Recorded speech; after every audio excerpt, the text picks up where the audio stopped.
Apa kabar sahabatku semuanya? Assalamualaikum warahmatullahi wabarakatuh. Selamat datang di channel Esa Santuy. Oke sahabatku, belum begitu sehat ya, tapi alhamdulillah sudah agak mending. Kita akan membahas mengenai jenis konten yang aman ya di tahun 2023. Ini penting sahabatku, karena akhir-akhir ini banyak sekali channel gagal monet. Sudah kerja keras selama setahun, bahkan 9 bulan, ada yang setahun lebih, ujung-ujungnya ditolak monetisasi karena konten berulang atau konten-konten yang terkena teguran. Nah, untuk menghindari hal-hal seperti itu, begini sahabatku, channel yang sudah monet nggak ada jaminan juga aman. Kalau dia melanggar, kemudian ada teguran, tetap aja kena banned AdSense-nya, nggak bayaran juga, ujungnya nggak gajian juga. Nah, untuk mengantisipasi, menghindari hal-hal seperti itu, maka mulai saat ini kita mesti paham betul ya, bagaimana cara bikin konten yang aman, yang nantinya tidak menimbulkan kasus-kasus persengketaan royalti, hak cipta, dan lain-lain. Nah, ini untuk teman-teman, mumpung belum terkena teguran, mumpung AdSense-nya belum di-banned, kalau bisa jangan di-banned. Maka kita biasakan membuat konten original. Kalau cover lagu gimana Bang? Kalau cover lagu, nah nanti ada caranya. Ya, biasanya kalian bikin instrumen sendiri, akustik mungkin ya. Kalaupun toh ada klaim hak cipta, itu biasanya bisa diselesaikan 3 pihak. Ya, nanti melalui pemberitahuan email dan juga di Studio Chrome biasanya ada pemberitahuan apakah hasil dari keuntungan monetisasinya nanti dibagi atau diserahkan ke pihak pemilik hak cipta atau publisher ya. Jadi di situ nanti ada jalan tengahnya. Tergantung nanti keputusan dari publisher seperti apa. Ada kalanya publisher yang memang nggak mau berbagi share keuntungan, jadi semua hasil diambil oleh pemilik hak pemasaran ya, atau hak patennya.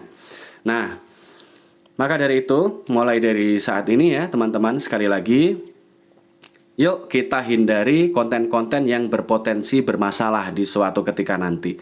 Mungkin saat penonton masih 1000, 2000 nggak terasa, tapi manakala konten kalian sudah ditonton lebih dari 20.000 orang, lebih dari 50.000 orang, masalah akan mulai timbul. Ya, yang awalnya nggak dipermasalahkan, maka sengketa royalti, sengketa klaim, hak cipta, dan lain-lain mulai akan ada masalah. Itu biasa terjadi. Maka hati-hati untuk upload konten. Usahakan uploadlah konten yang original ya sahabatku. Nah, oke. Dan menjalani YouTube juga dengan kesahajaan ya. Menjalankan dengan bersahaja, santai, tapi konsisten ya. Jangan sampai ngoyo tapi dengan cara yang salah. Ngoyo, cari joki VPN sana sini, cari joki, cari ujung-ujungnya habis duit ya. AdSense ke banned, baru gajian 2 kali AdSense sudah ke banned ya. Cari joki lagi, bikin channel lagi, mau sampai kapan? Capek kayak gitu bos ya. Mending alami-alami saja, buat channel YouTube, bangun secara alami, biarkan dia berjalan sesuai aliran alaminya ya, mengalir sesuai dengan energi yang kalian berikan di setiap konten. Karena sekali lagi kita butuh membentuk personal branding dengan serius kalau konten kita ingin berkembang dan menghasilkan ya.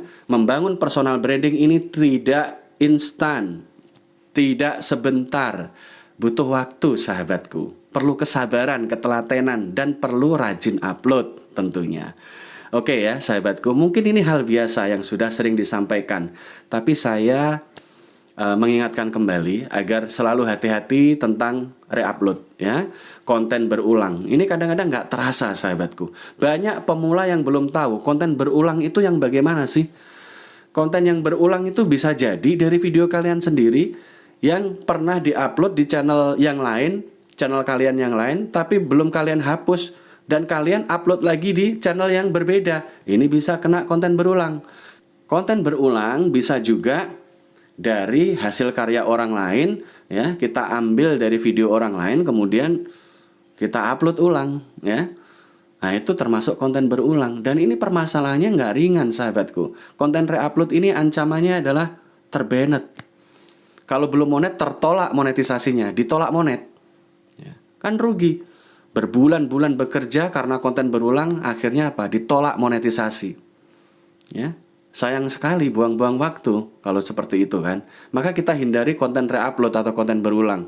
Kalau yang sudah monet terkena konten berulang, bisa jadi dismonet, ya. Monetisasi dicabut oleh YouTube. Ini untuk tingkat yang sudah parah. Biasanya tanpa warning. Ya, tanpa warning sahabatku. Di era sekarang ini tanpa kebanyakan warning biasanya langsung terjadi, ya tiba-tiba dismonet, nanti emailnya belakangan gitu. Biasanya seperti itu. Nah, untuk menghindari kejutan-kejutan yang merugikan, ya, kita sendirilah yang harus hati-hati. Ya, kita sebagai konten kreator lah yang harus hati-hati. Buatlah konten original, itu lebih baik ya. Mancing ikan, ya bikin sendiri, cari lokasi sendiri, edit sendiri. Kalau belum bisa editing yang profesional, ya setidaknya kita lakukan editing sederhana, baru kemudian upload. Narasi demi narasi diperbaiki, kalimat-kalimat yang diucapkan dalam sebuah video jelas ya. Meskipun itu konten kuliner, konten masak-memasak, ya, konten jalan-jalan, yang terpenting apa yang kita bicarakan di dalam video itu jelas dipahami oleh penonton ya. Nah, untuk membuat penonton betah agar retensi tinggi dan agar rekomendasi semakin banyak, nah ini perlu tips dan trik ya. Padatkan isi video tersebut ya. Padat di sini artinya materi yang disampaikan full dengan informasi-informasi yang dibutuhkan.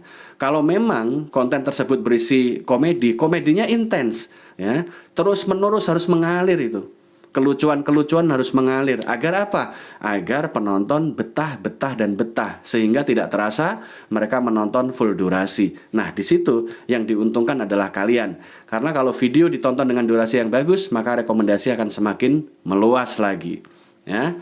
Jadi mari kita jalani YouTube ini dengan lebih natural, lebih santai, lebih enjoy, lebih menyenangkan ya. Karena dengan begitu tidak terasa. Kalau kita konsisten tidak terasa. Lama-lama hasil itu akan datang. Kalau kita sudah menyajikan konten yang disukai masyarakat, uang akan datang sendiri sahabatku. Tugas kita yang utama adalah menyajikan konten yang membuat penonton senang melihatnya, betah menontonnya. Nah ini ya, perlu kita renungkan apa ya kira-kira dan bagaimana ya trik agar penonton betah. Nah, pikirkan sesuai dengan tema kalian masing-masing. Daya kreativitas kita diuji di sini. Oke ya, sahabatku, saya kira pesan besarnya sudah masuk ya. Garis besar dari isi, garis besar dari pesan konten ini sudah kalian dapatkan gambarannya dan mudah-mudahan bisa segera diterapkan. Ingat, masa-masa ini adalah masa-masa kembalinya traffic ya. Traffic sudah mulai akan kembali menonton YouTube lagi karena euforia lebaran sudah berangsur-angsur akan lewat. Nah, 10 hari lagi traffic penonton insya Allah akan kembali normal. Yuk, terus saling kunjungan, terus semangat untuk mengupload video, dan kalau memang berkenan, ada waktu luang, maka lakukan oplos video mandiri di rumah ya. Dengan 1 HP boleh. Yang terpenting siapkan 10 Gmail cadangan atau channel cadangan ya. Itu cara untuk mempertahankan retensi dan cara untuk menyebarkan rekomendasi dengan bagus. Karena kalau kita oplos video, ya pastinya kita nonton video kita full durasi dong. Kan lumayan ya. Kita menonton video full durasi pada saat upload. Itu membantu penyebaran rekomendasi video kita. Karena video yang mendapat rekomendasi lebih banyak adalah video yang ditonton dengan durasi yang bagus oleh masyarakat. Oke sahabat, mudah-mudahan bermanfaat ya. Sehat selalu untuk kalian semuanya, selalu tegar dalam perjuangan dan jangan pernah menyerah. Billahi taufiq wal hidayah. Wassalamualaikum warahmatullahi wabarakatuh. Semangat sahabatku.